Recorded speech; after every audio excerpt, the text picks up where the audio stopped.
आज से 17 साल पहले देश में एक रील नहीं, रियल पिक्चर रिलीज हुई। नाम था भगवा आतंकवाद। फिल्म टेरर एंगल पर थी, लेकिन ओपनिंग सीन के बाद सारा का सारा हिस्सा पॉलिटिकल बन गया था। फिल्म की स्क्रिप्ट राइटर थी कांग्रेस पार्टी। उसने फिल्म को सत्य आधारित करार दिया था। फिर भी मालेगांव स्टोरी बहुत कम लोगों के गले उतर पाती है। दर्शकों ने ना बराबर रिस्पांस दिया और अंततः 17 साल के बाद भगवा आतंकवाद की यह फिल्म 0 रेटिंग और फ्लॉप रैंकिंग के साथ पर्दे से उतार दी गई। मालेगांव ब्लास्ट में आज की सबसे बड़ी खबर सामने आई जब साध्वी प्रज्ञा ठाकुर, कर्नल पुरोहित समेत 7 आरोपियों को बरी करने के साथ ही भगवा आतंकवाद का चैप्टर कानूनी तौर पर आज क्लोज हो गया। पहली नजर में सिद्ध नहीं हो पाया कि भगवा आतंकवाद नाम की कोई चीज इस वक्त दुनिया में है, और यह भी कपोल कल्पना ही सिद्ध हुई कि हिंदू धर्म से भी आतंकी पैदा हो रहे हैं, जिस तरह के आरोप लगे थे। अगले आधे घंटे आज हम जनहित में मालेगांव केस पर बात करने वाले हैं। शुरुआत उन तस्वीरों से करेंगे जहां से भगवा आतंकवाद की ये थ्योरी जन्मी थी। 29 सितंबर 2008 को महाराष्ट्र के मालेगांव के एक मस्जिद के पास धमाका हुआ था। यह धमाका शकील गुड्स ट्रांसपोर्ट के सामने रात 9:35 पर हुआ। इस विस्फोट में 6 मुस्लिम मारे गए थे। 95 घायलों में भी अधिकांशतः मुसलमान थे। रमजान में धमाका, वो भी मस्जिद के पास, और मरने घायल होने वालों में सारे के सारे ज्यादातर लोग मुसलमान, और आरोप जिन जिन पर लगे वो सब के सब हिंदू। बस यहीं से भगवा आतंकवाद शब्द गढ़ने का मसाला मिल गया था। साध्वी प्रज्ञा और लेफ्टिनेंट कर्नल पुरोहित इस कथित हिंदू आतंकवाद के चेहरे बनाकर उभारे गए थे। लेकिन आज 17 साल के बाद स्पेशल एनआईए कोर्ट ने मालेगांव केस की कहानी बदल दी। सबूतों के अभाव में प्रज्ञा सिंह ठाकुर, लेफ्टिनेंट कर्नल प्रसाद पुरोहित, रमेश उपाध्याय, अजय राहिरकर, समीर कुलकर्णी, सुधाकर चतुर्वेदी और सुधाकर धर द्विवेदी को आज बरी कर दिया गया। बरी इसलिए कर दिया गया क्योंकि एनआईए कोर्ट को इनके खिलाफ कोई सबूत नहीं मिले जिससे यह साबित होता हो कि मालेगांव ब्लास्ट इन्हीं ने कराया था, ना ये कि भगवा आतंकवाद शब्द का इजाद हुआ इन लोगों के जरिए। दरअसल एनआईए ने अपनी चार्जशीट में जो जो आरोप लगाए थे वो खुद साबित नहीं कर पाई। एनआईए कोर्ट ने संदेह का लाभ देते हुए 7 आरोपियों को बरी कर दिया और इसकी बाकायदा वजह भी गिनाई गई। बाइक में बम रखा गया था, यह साबित नहीं हो पाया। यह बाइक प्रज्ञा ठाकुर के पोजीशन में थी, यह भी साबित नहीं हो पाया था। पुरोहित ने बम प्लांट किया, यह भी साबित नहीं हुआ। आरोपियों के फिंगरप्रिंट मिलने का दावा भी साबित नहीं हो पाया। ब्लास्ट से पहले आरोपियों के एक बैठक करने का दावा भी साबित नहीं कर सकी जांच एजेंसी। न यह साबित हुआ कि पुरोहित ने पैसों का लेन देन धमाके के लिए किया था। मालेगांव ब्लास्ट में 17 साल के बाद बरी होने के बाद साध्वी प्रज्ञा अभी मौन है। लेफ्टिनेंट कर्नल प्रसाद पुरोहित की पहली प्रतिक्रिया सामने आ गई है, जो आपको जरूर सुननी चाहिए। मुझे सेवा करने का मौका इसके पहले दिया, बेल पर आने के बाद भी दिया, और परमात्मा की मैं बहुत बहुत धन्यवाद देता हूं कि इसके बाद भी वो मुझे मौका दे रहा है एक निर्दोष निकलने के बाद। मैं चाहता हूं कि भगवान और मातृभूमि हर एक को ये मौका दे और देते रहते हैं। कमी हम में होती है कि हम उसका फ़ायदा नहीं उठाते, ठीक है। तो देश का काम करो भाइयों, ठीक है, और कुछ नहीं है। लेफ्टिनेंट कर्नल प्रसाद पुरोहित को आपने सुन लिया। 17 वर्षों की पीड़ा और भगवा आतंक के जिस नैरेटिव की बात साध्वी प्रज्ञा ने कही थी, उस पर और विस्तार से बात किया करेंगे हम, लेकिन अभी फैसले के कुछ और पहलू जान लेते हैं। एनआईए कोर्ट ने 7 आरोपियों को संदेह का लाभ देकर बरी करते हुए जांच एजेंसी की खामियों का जिक्र किया है। कोर्ट ने कहा कि इस मामले में सबूतों की बजाय सिर्फ शक के आधार पर एक कहानी गढ़ ली गई थी। जितने दावे किए गए वैसे सबूत जुटाए नहीं गए। पंचनामा सही ढंग से नहीं हुआ। धमाके की जगह बैरिकेडिंग में देरी की गई थी। इससे सबूतों के साथ छेड़खानी भी हुई। फॉरेंसिक रिपोर्ट में भी कई खामियां थीं और यूएपीए लगाने का आधार गलत था। उस समय कांग्रेस पार्टी की देश में सरकार थी। मालेगांव ब्लास्ट के 26 दिन के बाद अक्टूबर में साध्वी प्रज्ञा ठाकुर की और नवंबर में लेफ्टिनेंट कर्नल पुरोहित की गिरफ्तारी हुई थी। महाराष्ट्र में कांग्रेस की सरकार थी। 29 सितंबर 2008 से 20 दिन तक जांच नासिक पुलिस की ओर से संभाला गया था। 21 अक्टूबर 2008 से 29 महीनों तक जांच महाराष्ट्र एटीएस के पास रही थी। 13 अप्रैल 2011 को महाराष्ट्र एटीएस ने यह जांच एनआईए को हैंडओवर कर दिया। सारे आरोपियों की गिरफ्तारी महाराष्ट्र एटीएस ने की थी। उसी ने प्रज्ञा और पुरोहित पर मकोका और यूएपीए भी लगाया था। अब प्रज्ञा और पुरोहित के साथ बरी हुए उनके दूसरे साथियों को भी सुने। वहीं दूसरे पक्ष को भी आपको सुनना चाहिए, जो इनके बरी होने को हाईकोर्ट में चुनौती देने की बात कर रहे हैं।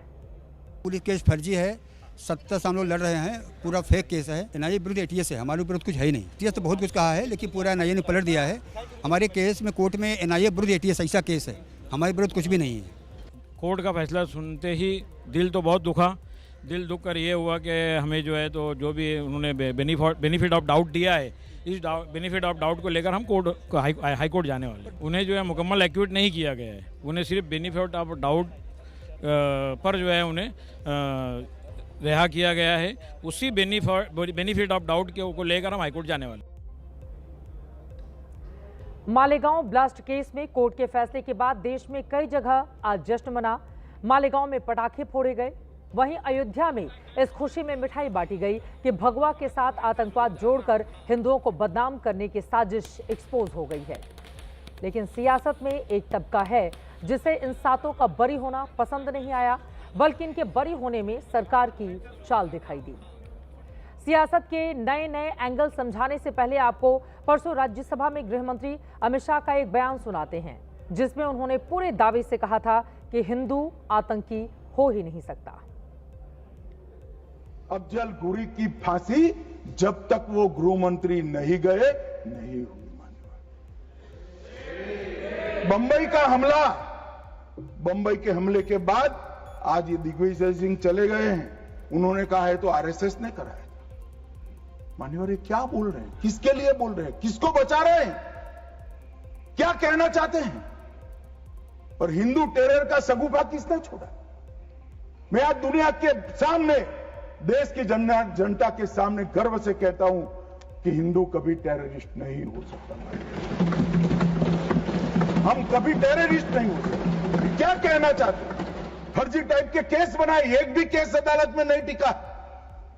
देशभक्त संगठनों पर आरोप लगाए आपने, सिर्फ आपकी छिछोरी राजनीति के लिए, क्षुल्लक फायदे के लिए। और फिर क्या कर लिया? हिंदू कभी आतंकवादी नहीं हो सकता। राज्यसभा में गृह मंत्री अमित शाह का ये दो टूक बयान आपने सुना। ये संयोग है कि 2 दिन से ऑपरेशन सिंदूर पर चर्चा के बीच अमित शाह ने हिंदुओं को बदनाम करने के षड्यंत्र का जिक्र किया था। इस दौरान भगवा आतंक को खारिज करते हुए उन्होंने चिदंबरम और दिग्विजय सिंह का नाम भी लिया था। लेकिन 48 घंटों में ही मालेगांव केस में फैसला आने पर विपक्ष ने अब इसकी टाइमिंग पर सवाल उठा दिए हैं। राहुल गांधी और अखिलेश यादव कुछ इसी तरह से बोले।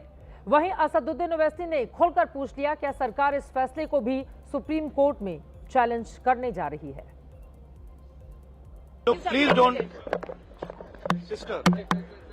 Please don't try and digress the issue.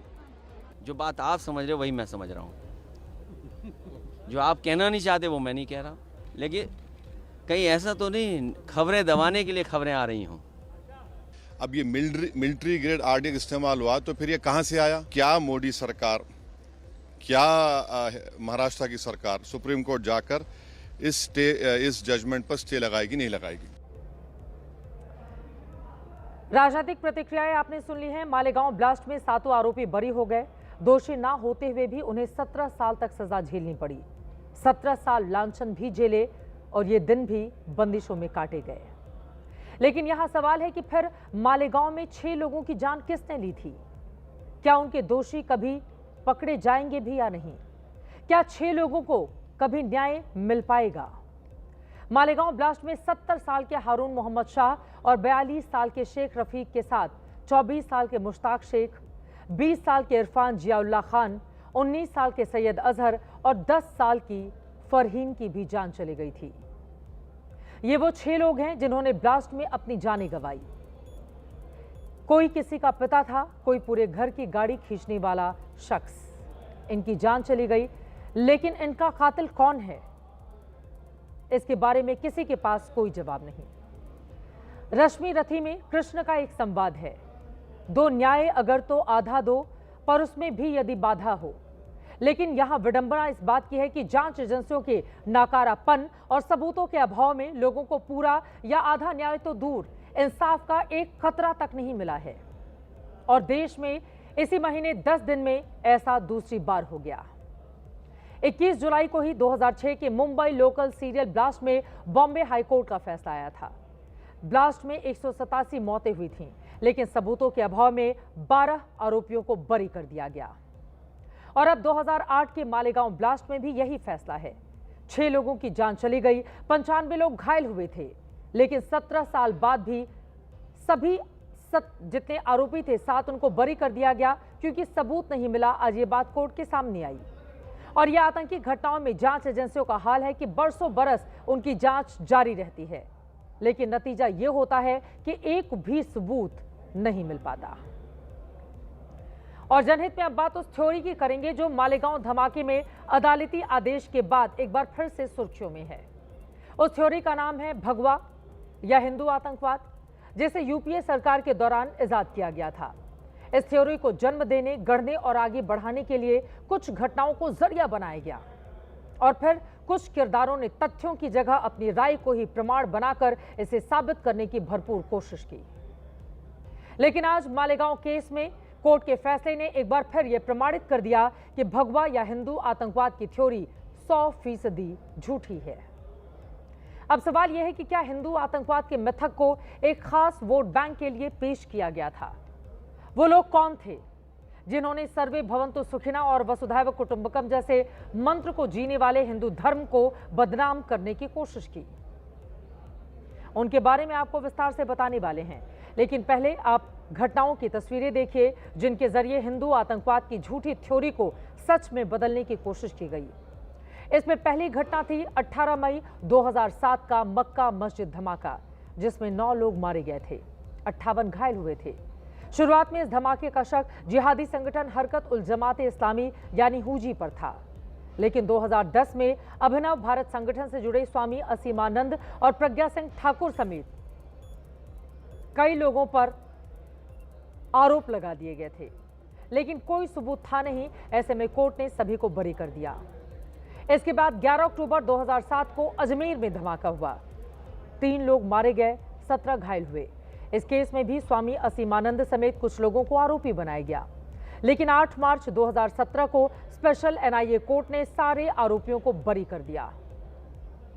फिर 29 सितंबर 2008 को महाराष्ट्र के मालेगांव में हुआ धमाका, जिसमें 6 लोग मारे गए, 100 लोग घायल हुए। इसमें साध्वी प्रज्ञा सिंह ठाकुर, कर्नल पुरोहित समेत कई लोगों को आरोपी बनाया गया, लेकिन आज इन सभी को एनआईए कोर्ट की ओर से बरी कर दिया गया। अब सवाल यह है, आज कोर्ट में जो लोग बेदाग साबित हो चुके हैं उन्हें बदनाम क्यों और किस आधार पर किया गया? अब उसे भी आप तक पहुंचाते हैं। तो उसमें नाम कई हैं, लेकिन सबकी पहचान एक है, सारे के सारे कांग्रेस के नेता, बड़े बड़े नेता, दिग्गज नेता जिनके चेहरे इस वक्त आपकी टीवी स्क्रीन पर हैं। पी चिदम्बरम, राहुल गांधी, सुशील कुमार शिंदे और दिग्विजय सिंह, चारों कांग्रेस के कद्दावर नेता। किसी का विशेष परिचय देने की जरूरत नहीं। और जिस समय लोगों की ओर से बयान दिया गया था उस समय ज्यादातर लोग सरकार में थे, क्योंकि यूपीए के शासनकाल के दौरान ही मालेगांव में ये ब्लास्ट हुआ था और उसके बाद एक के बाद एक बयान भी सामने आए थे। कांग्रेस के नेताओं ने कब और कैसे हिंदू आतंकवाद की थ्योरी गढ़ी और पेश की, अब जरा उसे देखिए। 16 सितंबर 2008 को सबसे पहले दिग्विजय सिंह ने तत्कालीन गृह मंत्री शिवराज पाटिल को आतंकी घटनाओं में हिंदूवादी संगठनों के शामिल होने को लेकर बाकायदा चिट्ठी लिखी। फिर 2 दिसंबर 2009 को तत्कालीन गृह मंत्री पी चिदम्बरम ने राज्यसभा में हिंदू आतंकवाद शब्द का इस्तेमाल किया। इसके बाद 10 मई 2010 को एक बार दिग्विजय सिंह ने आतंकी गतिविधियों में हिंदूवादी संगठनों के शामिल होने को लेकर तत्कालीन प्रधानमंत्री डॉक्टर मनमोहन सिंह को चिट्ठी लिख डाली। पी चिदम्बरम ने भी एक बार फिर से 25 अगस्त 2010 को बतौर गृह मंत्री पुलिस प्रमुखों के सम्मेलन में भगवा आतंकवाद शब्द का इस्तेमाल किया। 2010 में ही हिंदू आतंकवाद के नैरेटिव पर विकीलीक्स ने खुलासा किया था कि राहुल गांधी ने तत्कालीन अमेरिकी राजदूत टिमोथी रोमर को बताया था कि कट्टरपंथी हिंदू समूह लश्कर ए तैयबा जैसे चरमपंथी संगठनों को कुछ भारतीय मुसलमानों के समर्थन से भी बड़ा खतरा है। फिर जनवरी 2013 में तत्कालीन गृह मंत्री सुशील कुमार शिंदे ने बीजेपी और आरएसएस पर आतंकवाद फैलाने के लिए ट्रेनिंग कैंप चलाने का आरोप मढ़ दिया और उनकी कथित गतिविधियों को भगवा आतंकवाद की घटना से जोड़ दिया। इस बयान पर बाद में शिंदे ने माफी भी मांगी थी। अब कांग्रेस नेताओं की जुबान से ही हिंदू और भगवा आतंकवाद की उस कथित कहानी को सुनिए जो उनकी ओर से एक वक्त पर दिया गया था। The recently uncovered phenomenon of saffron terrorism that has been implicated in many bomb blasts of the past. आज भगवा वस्त्र पहनकर लोग चूरन बेच रहे हैं, भगवा वस्त्र पहनकर बलात्कार हो रहे हैं, मंदिरों में बलात्कार हो रहे हैं। क्या यही है हमारा धर्म? लेकिन अभी बीच में ही हमारे पास ये रिपोर्ट आ गई है इन्वेस्टिगेशन में, ये भारतीय जनता पार्टी हो या आरएसएस के हो, उनके जो ट्रेनिंग कैंप है वो हिंदू टेररिज्म बढ़ाने का काम देख रहे हैं। थोड़ा और पीछे चलें तो 2002 के गुजरात दंगों के बाद से ही एक खास विचारधारा के लोगों ने हिंदू आतंकवाद की झूठी कहानी गढ़नी शुरू कर दी थी। Pakistani think tank centre for strategic and contemporary research के एक लेख अंडरस्टैंडिंग सैफरन टेररिज्म में बताया गया है कि भगवा आतंकवाद शब्द का पहली बार इस्तेमाल भारतीय पत्रकार प्रवीण स्वामी ने किया था। उन्होंने मार्च 2002 में फ्रंटलाइन मैगजीन में एक कवर स्टोरी लिखी जिसका शीर्षक ही था सैफरन टेरर। इसमें 2002 के दंगों को एक सुनियोजित हिंदू चरमपंथी अभियान के रूप में पेश किया गया। इस लेख की शुरुआत में ही यह दावा किया गया था कि राजनीतिक निर्देश और पुलिस के समर्थन ने हिंदू दक्षिणपंथियों के मौत के दस्तों को गुजरात के मुस्लिम इलाकों में दंगा फैलाने में सक्षम बनाया था। इसके बाद यूपीए सरकार में कैसे इस फर्जी धारणा को नई धार देने की कोशिश हुई है उसे विस्तार से आपके सामने मैं रख चुकी हूं। हद तो यह है कि 26/11 के आतंकी हमलों को भी हिंदू आतंकवाद के रूप में ही पेश करने की कोशिश की गई। वो तो शुक्र है कि शहीद तुकाराम ओम्बले का, जिन्होंने पाकिस्तानी आतंकी अजमल आमिर कसाब को जिंदा पकड़ लिया और फिर कलवाधारी जिहादियों की पोल खुल गई। वरना हुआ तो यह भी था कि 26/11 आतंकी हमले को आरएसएस की साजिश बताकर किताब तक लिख दी गई। पत्रकार अजीज बर्नी ने 26/11 आरएसएस की एक साजिश के नाम से किताब लिखी जिसके विमोचन में कांग्रेस के नेता दिग्विजय सिंह शामिल हुए थे। हालांकि हिंदू आतंकवाद की फर्जी थ्योरी को किताब के जरिए ही बेनकाब भी किया गया और ये काम किया गृह मंत्रालय के पूर्व अधिकारी आरवीएस मणि ने। आरवीएस मणि ने अपनी किताब the myth of Hindu terror insider account of home affairs में 2006 से 2010 के बीच हुए कई बम धमाकों और आतंकी घटनाओं की गहराई से जानकारी दी गई। सरकारी दस्तावेजों और अपने अनुभवों के आधार पर उन्होंने बताया कि कैसे हिंदू आतंकवाद का नैरेटिव गढ़ा और फैलाया गया। इस किताब में लिखा है कि इस झूठी कहानी की शुरुआत 2006 के नांदेड़ धमाकों से हुई थी। इस मामले में शामिल 9 लोगों को जनवरी में एक स्थानीय अदालत ने बरी कर दिया, जिससे यह साबित होता है कि हिंदू आतंक का आरोप टिकाऊ नहीं था। और इसी तरह 2008 के मालेगांव ब्लास्ट के बारे में मणि कहते हैं कि शुरू में राज्य पुलिस को मिले सुरागों से पता चला था कि हमला अहल ए हदीस नाम के एक इस्लामिक कट्टरपंथी संगठन ने किया था, लेकिन बाद में राजनीतिक दबाव में जांच की दिशा मोड़ दी गई और हिंदू आतंकवाद की कहानी बनकर सामने रखी गई। अब मालेगांव धमाके में अदालत का फैसला आ चुका है तो हिंदू आतंकवाद के मिथक को हवा देने के आरोपी दिग्विजय सिंह का पक्ष भी सामने आ गया है। उनके मुताबिक ये थ्योरी तत्कालीन गृह सचिव आर.के. सिंह ने दी थी, जिन्हें बीजेपी ने सांसद और मंत्री बना दिया। संघ टेरर कहने वाले कौन थे? सरकार के गृह सचिव श्री आर.के. सिंह। संघ टेरर का नाम उन्होंने दिया था, सैफरन टेरर। उसके बारे में क्यों भाजपा चुप है, हम जानना चाहते हैं। मेरा तो इसमें इतना ही कहना है, उस समय भी जब ये संघ टेरर या सैफरन टेरर कहा गया था तो मैंने और जनार्दन द्विवेदी जी ने इसका विरोध किया था कि आतंकवाद का कोई रंग नहीं होता है।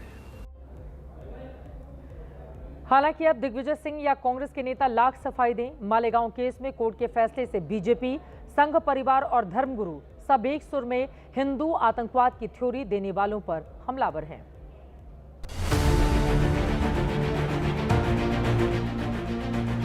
ये कांग्रेस पार्टी की एक सोची हुई रणनीति थी। मैं आपसे कहना चाहता हूं, शुद्ध वोट बैंक पॉलिटिक्स के लिए आप सच्चाई को बहुत दिन तक नहीं छुटला सकते, बहुत दिन तक नहीं छुपा सकते। हिंदू आतंकवादी कैसे, हिंदू कभी आतंकवादी रहा ही नहीं, इतिहास देखें। भगवा और हिंदुओं को आतंकवादी ठहराने का जो काम कांग्रेस ने किया था, आज पूरा देश उसका धिक्कार कर रहा है और हम मांग करते हैं कि कांग्रेस ने माफी मांगनी चाहिए। पूरे हिंदू समाज को बदनाम करने की जो साजिश रची गई थी वो आज ध्वस्त हो गई है। मैं मानता हूं कि यूपीए सरकार के समय जानबूझ करके भगवा आतंकवाद की एक अवधारणा बनाई गई। हिंदू कभी टेरर को विश्वास करते ही नहीं और हिंदू कभी टेररिस्ट हो ही नहीं सकता है। निजी स्वार्थ और कुछ जिस तरीके से राजनीतिक स्वार्थ थे, निजी हित थे, उसके आधार पर कुछ लोगों को नहीं तो समस्त पूरा हिंदू धर्म और हिंदू समाज इसको आतंक से जोड़ने का एक कुत्सित प्रयास हुआ था। हिंदू आतंकवाद, भगवा आतंकवाद कह करके एक आतंक सा मचा रखा था। कुछ लोगों के मंसूबे थे हिंदुत्व को और सनातन को, भगवा को बदनाम करने के। वो मंसूबे उनके अब फेल हो गए, सारी दुनिया के सामने सच आ गया। पूरा विश्व उस समय अलकायदा से लेकर के जैश ए मोहम्मद से लेकर के इस तरह के आतंकवादियों से लड़ रहा था। हमारे भारत में कांग्रेस पार्टी और उनके नेतृत्व वाली सरकार जो है भगवा आतंकवाद का नया शगुफा उसने छोड़ दिया था।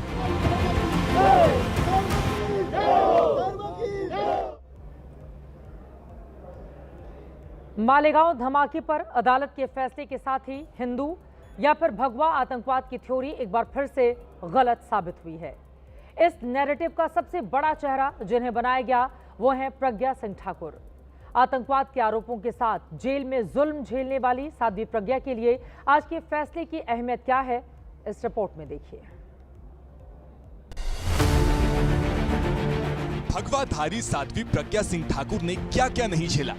इस सन्यासिन के भगवा चोले पर आतंकी दाग लगाने की कोशिश हुई, लेकिन कहते हैं ना, ऊपर वाले के घर देर है अंधेर नहीं। ऐसे में 17 बरस देर तो हुई, लेकिन अदालत में प्रज्ञा सिंह ठाकुर बेदाग साबित हो गई।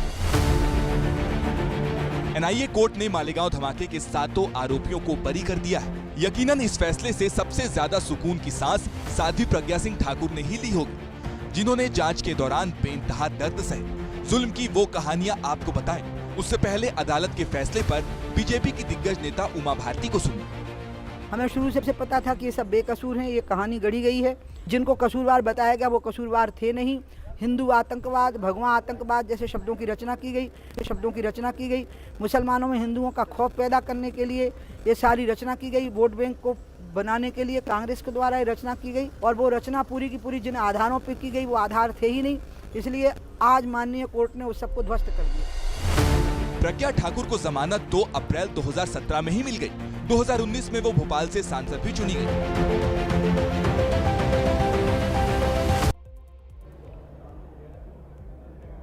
मालेगांव ब्लास्ट केस में साध्वी प्रज्ञा के बाद आरोपियों में जो दूसरा सबसे बड़ा नाम था वो था कर्नल पुरोहित का।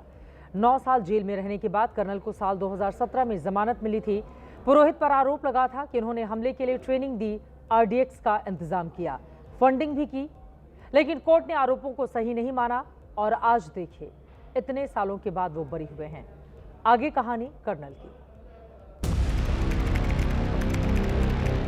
नाम कर्नल श्रीकांत प्रसाद पुरोहित, आरोप मालेगांव ब्लास्ट, फैसला बरी। भगवा आतंक का आरोप झेलने वाले कर्नल पुरोहित की तब यही एकमात्र तस्वीर दुनिया के सामने थी। तब उन्हें मालेगांव ब्लास्ट में आरोपी बनाया गया था।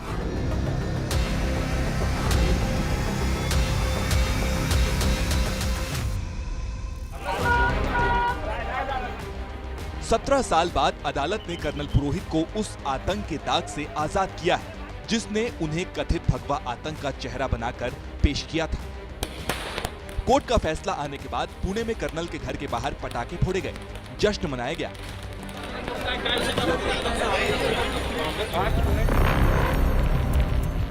कर्नल पुरोहित को 1994 में मराठा लाइट इन्फेंट्री में जगह मिली थी। बाद में मिलिट्री इंटेलिजेंस में शिफ्ट किया गया था। इस दौरान कर्नल पुरोहित आतंक विरोधी ऑपरेशन के हिस्सा रहे और फिर 2008 के मालेगांव ब्लास्ट में उनका नाम आ गया।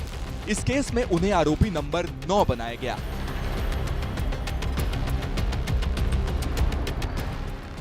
पुलिस की तरफ से दावा किया गया था कि कर्नल ने सेना का 60 किलो आरडीएक्स चुराया और उसी का इस्तेमाल मालेगांव ब्लास्ट में किया गया।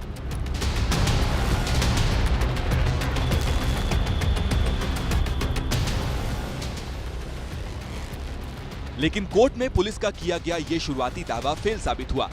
अदालत का जब फैसला आया, कोर्टरूम में कर्नल पुरोहित पत्नी के साथ मौजूद थे। बरी होकर बाहर निकले तो चेहरे पर खुशी का भाव था। पत्रकारों ने गाड़ी रुकवाई। कर्नल ने मन के भाव को जाहिर किया। इस राष्ट्र ने मुझे सेवा करने का मौका इसके पहले दिया, बेल पर आने के बाद भी दिया, और परमात्मा की मैं बहुत बहुत धन्यवाद देता हूं कि इसके बाद भी वो मुझे मौका दे रहा है। एक निर्दोष निकलने के बाद मैं चाहता हूं कि भगवान और मातृभूमि हर एक को ये मौका दे और देते रहते हैं। कमी हम में होती है कि हम उसका फ़ायदा नहीं उठाते। ठीक है, तो देश का काम करो भाइयों। ठीक है, और कुछ नहीं है, देश के सिवा और कुछ नहीं है। ये अपना देश है, हमने काम करना चाहिए। 9 साल तक मुंबई की तलोजा जेल में रहने के बाद कर्नल पुरोहित को साल 2017 में जमानत दी गई थी। बाद में उनकी सेना में वापसी भी हुई। हालांकि उन्हें किसी तरह का प्रमोशन नहीं दिया गया। अब कर्नल 53 साल के हो चुके हैं।